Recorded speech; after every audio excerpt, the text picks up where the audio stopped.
Motivational काफी बातें के 199th एपिसोड में मैं आप सबका हार्दिक स्वागत करती हूँ। आज मैं एक खास विषय लेकर आपके सामने आई हूँ। हाल ही दिनों में मेरे भाई का बेटा एमबीए पढ़ने के लिए कनाडा जा रहा था। मैं उसे विश करने के लिए उसके घर गई। तब मैंने देखा कि वो अपने सामने 2 सूटकेस रखा है, उनमें कुछ कपड़े रख रहा है, कुछ कपड़े निकाल रहा है। हर बार सूटकेस का माप लेता है और 1 या 2 केजी को ज्यादती को देखकर निराश हो जाता है। फिर से कुछ कम आवश्यक वस्तुओं को या अनावश्यक वस्तुओं को निकाल रहा है। और हाल के दिनों में एक नवविवाहिता फॉरेन जाने के लिए कपड़े पैक कर रही थी और वह उसके सामने इतने सारे वस्तुओं को रखी थी कि कुछ खाने वाले चीजें भी है, कपड़े है, वस्तुएं हैं और किचन के लिए आवश्यक कुछ वस्तुओं को भी वो भारत से खरीद कर विलायत ले जाना चाहती है। इतने सारे वस्तुओं को रखा है मगर उसके सामने सिर्फ 2 सूटकेस मात्र है और उसके साथ कुछ नियम भी ऐसे है कि वो सिर्फ 25 किलो वजन तक मात्र वो ले जा सकती है। इन दोनों स्थितियों को देखकर मेरे मन में विचार आया कि विलायत जाने के लिए हमारे लिए कुछ नियम है कि इतना मात्र हमारे साथ हम सफर में ले जा सकते हैं।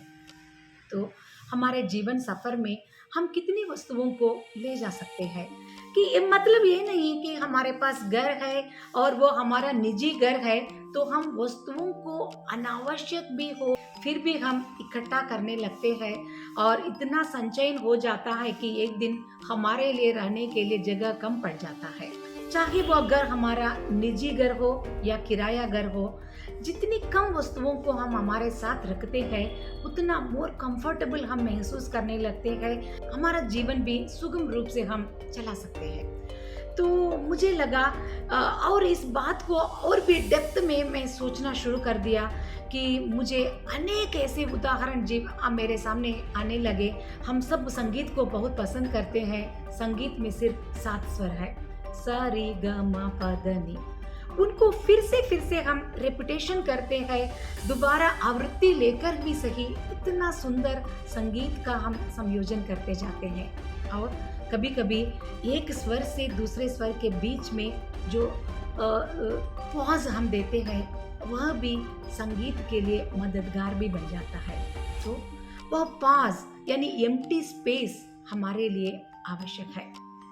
तो मुझे लगा कि जापान का जो कल्चर में यह स्पेस यानी जो एम्प्टीनेस को अधिक स्थान वे देते हैं कि वहाँ का जो फिलॉसफी है माँ, इस फिलॉसफी के अंतर्गत वे अधिक स्पेस को पसंद करते हैं।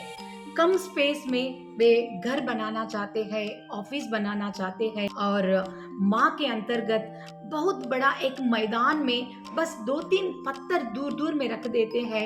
ये उसे वाबी साबी के रूप में भी कहते हैं कि वे चाहते हैं कि ऐसा जब बहुत स्पेस को जब हम देखते हैं कि मन में बहुत कुछ अच्छे विचारों को हम सृजन कर सकते हैं, यानी हमारी जो सोचने की जो स्थिति भी विस्तृत होती है।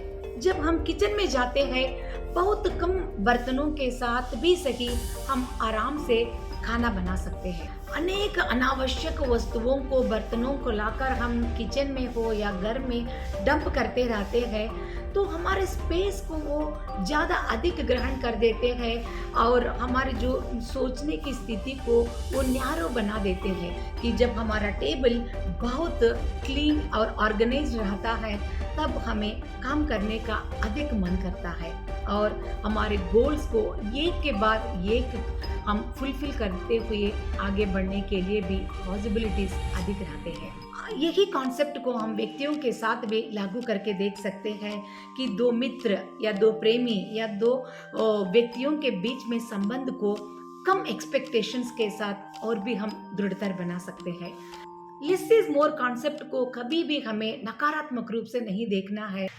इन्फोसिस संस्था शुरू हुआ है सिर्फ एक कार गैरेज में, यहाँ से शुरू होकर और आज उसकी ग्राफ को जब हम देखते हैं कि मोर की तरफ हम कनेक्ट हो सकते हैं। ठीक वैसे ही सुधा मूर्ति जी की बात किए बिना मैं नहीं रह सकती कि सुधा मूर्ति जी कहती है कि हमारे पास जितने भी कपड़े हैं या गहने हैं वो हमारे लिए काफ़ी होते हैं कि वहाँ से हमारे जो सफ़र शुरू होता है, लेस से मोर उत्पादन की तरफ, मोर आइडेंटिटी की तरफ काम करने की दिशा में वो बात करती है। ये भी मुझे बहुत पसंदीदा कॉन्सेप्ट है। आखिरकार अब्दुल कलाम जी के बात किए बिना मैं रह नहीं सकती कि वे राष्ट्रपति के रूप में काम करके निवृत्त होकर जाते समय उनके पास सिर्फ 2 सूटकेस थे। एक सूटकेस में उनके कपड़े और एक सूटकेस में उनके किताबें। इससे ज़्यादा लेस से मोर के लिए और एक बेहतरीन उदाहरण मैं नहीं दे सकती। लेस से मोर कॉन्सेप्ट हमें कम से ज्यादती की तरफ जाने के लिए प्रेरणा देने वाला एकमात्र सिद्धांत के रूप में मैं सोचती हूँ। अगले हफ्ते मोटिवेशनल काफी बातें चैनल के 200th एपिसोड में मैं आपसे मिलने के लिए बेसब्री से इंतजार कर रही हूँ। नमस्कार।